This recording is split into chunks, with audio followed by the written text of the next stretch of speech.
Thanks for coming out, Paul. Sure.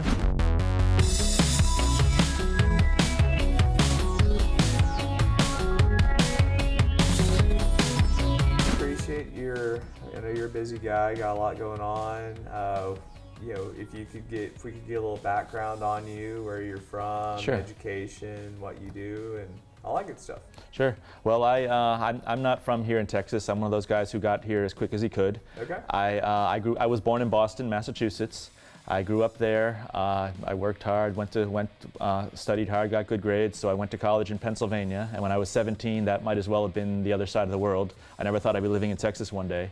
Sure. So I got an engineering degree, moved back home to Boston, got a job. I'm actually still with that same company today, 16 years later. But after about 4 years, they sent me here to Dallas. And that's when I became a landlord. I bought myself a little condo near my office, as soon as I could afford it, about a year or two into the job. And I knew it would make a good rental property one day. So in the back of my mind, I thought I bet I could do well with real estate. But I wasn't really thinking about it that hard. But then the time came. Well, now I'm a landlord. So around 2008, I was managing a rental property from 1,500 miles away. It was not a smashing success, and then around 2009 was a terrible time to be owning real estate. Sure. So around 2010, I was losing a lot of money on this one little dinky little property, and I said, I'm never buying real estate again. This was such a mistake. Wow. And that was an amazing time to be buying real estate. Sure. But that's why it was cheap. Everybody hated it at that time. Right. It took me a couple years before I said, you know what, I think I'm going to try this again, only I'm going to actually do it right. And I started networking. I read books, how do people make money as a landlord? And the books all said, well, you got to network and find your local landlord group. So I started going to every meetup in town. And there's a lot of them, right? I mean, There's one like every day. Most of them here in Dallas focus on single family. But then I came across the concept of multifamily. And I'm glad I did before I started buying more houses or condos, because I realized that I think you can invest passively in a multifamily project. And I realized, looking at the numbers, I'd probably make more money and I would be doing less work. Right. So it just said, all right, well, that's it. I'm not buying any more properties. I'm going to find people instead of getting good at this myself, I'm going to find someone who's already good at it and just ride their coattails. Sure.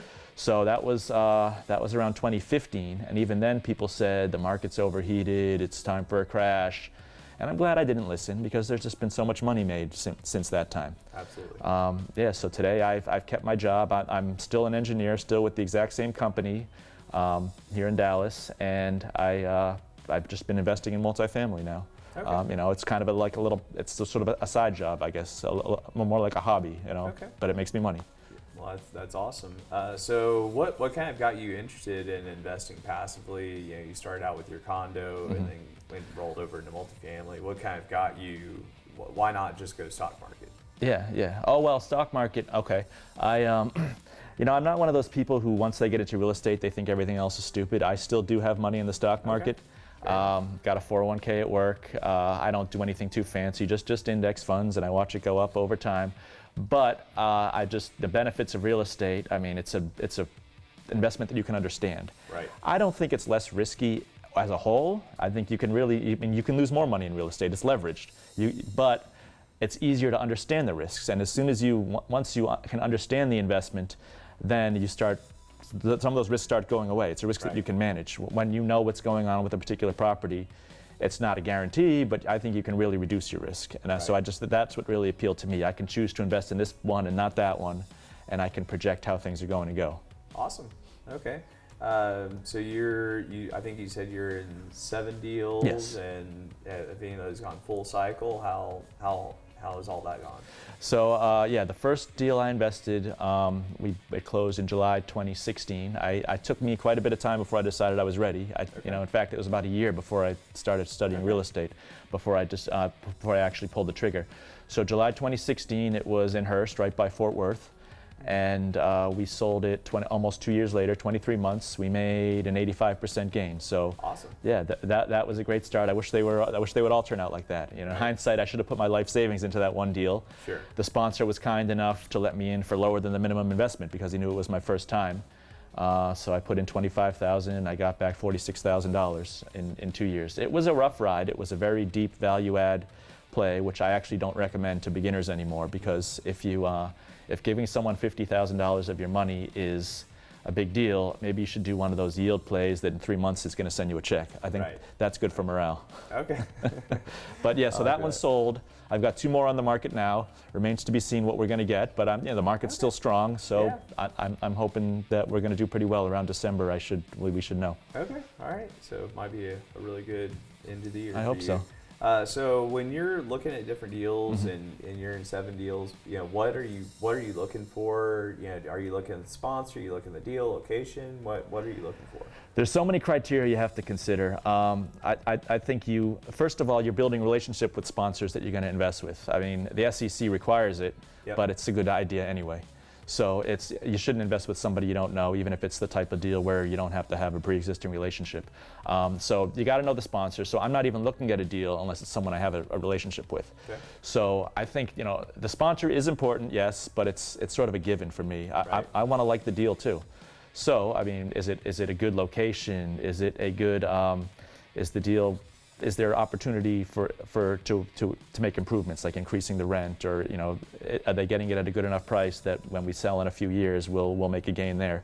And I found that I don't have one single. All the investments I've made are not the same. Like I've kind of, it's almost like asset allocation in the stock market. Okay. I'm in a couple deals that maybe were more value added, so they should be more profitable, but I see them as more risky. Right. Other deals that are just definitely going to cash flow. Right. So some of my deals are safer than others. I'm also geographically in different markets. So I said, okay, this deal, I'm ready for a DFW deal now. My first one had to be here because I wanted to see the property. I did a drive-by. I actually don't do drive-bys anymore. Okay. I invested in a deal up in Carrollton, and I mean that's like a 10-minute drive for me. I never saw it until we had an investor meeting, just because I liked enough about the deal already. Right. Now you shouldn't always. I mean, I'm not saying you shouldn't do a drive-by, but I was comfortable enough already.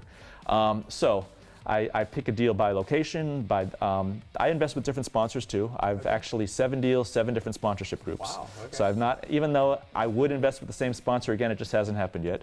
Right. So I'm diversifying myself that way. So I want to look at what are their plans for this property. Do they have a good business plan, first of all? And second, do I believe it? Is it actually achievable? Right. It's one thing they say, oh, property, the rents are 20% below market. Well, why? I mean, sure. Why didn't the current owner think of that? Why aren't they making that money they could have made? Yeah. So, can they really increase it? So I take a look at the business plan. They usually will send you a spreadsheet with their underwriting. So I start changing the numbers. Well, they think they can raise the rent by 20%. Well, what if that doesn't happen for whatever reason? Are we still going to make a return? Are we still going to at least cover the debt? Debt coverage ratio is probably the first number that I would look at in terms of evaluating whether it's a safe deal. Okay. Is it because if you don't make those debt payments, you're in trouble. Yep. And as long as you can keep the bank happy, you'll hold on to the property long enough to hopefully make some improvements. Right. Because it's it's all a long-term investment. If you have one bad month, you're probably not going to have an amazing month the following month. It takes a couple months to make improvements. Absolutely. Yep. And I want to know that there's some breathing room to do that. I don't want to see a 2-year loan, a 3-year loan. I want to see more longer-term financing. At least 7 years, but I think all my deals have been at least 10. Okay.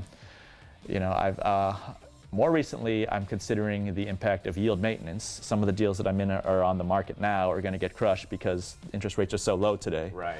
Yeah. So now that's another thing I'm thinking about. Maybe there's such a thing as too long-term of a loan, or maybe it's worth getting a higher interest rate to get a step-down prepayment penalty instead of yield maintenance, just because it gives you more options to exit the deal. Yep. So yeah, there's so many moving parts to consider, and I just think you have to. I like to look at a lot of deals and pick the one I like the best. Awesome. Okay. What I guess we'll kind of wrap up here in a minute, but as far as moving forward, 2020, the economy's been going great. Are you pedal to the metal? Are you kind of going as is, or are you pulling back? Where are you at? I would say something in the middle. Okay.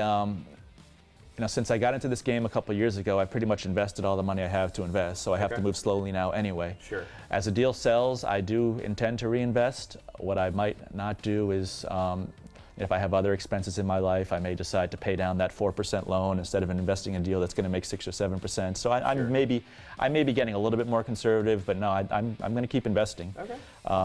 If the party continues another 2 or 3 more years, there's money to be made. If things take a downturn in 6 months, well, I think that most of my deals are stable enough that they should be able to get through it. Okay, fair enough. So slow and steady is how I'm looking at it. Yeah. Any final thoughts or anything you want to conclude with? I think if you're just starting out, make sure you get yourself educated. Be able to, first of all, decide what you want, because there's different types of deals. Do you want to make cash flow? Are you looking for capital gain? Because that helps you decide your risk tolerance. Yep. So pick the type of deals that you want, and that way you can look at several deals and decide, well, this one's good and this one's not. Right. It's not always so simple to say good deal versus bad deal. It's more like, is this what I'm looking for? Is this a good fit for my investment Your needs? profile, yeah. You know, and I think that if you look at a couple deals and you don't know the difference, maybe you're not quite ready yet. Right. Talk to other people that have already done it. Network, get educated, talk to people that have done this already, and say, well, how do you pick which deals you're investing in? Awesome. Okay. Well, appreciate your Sure. time today. Thanks for coming out, and great seeing you as always. Good to see you too. All right. Thank you. Thank you.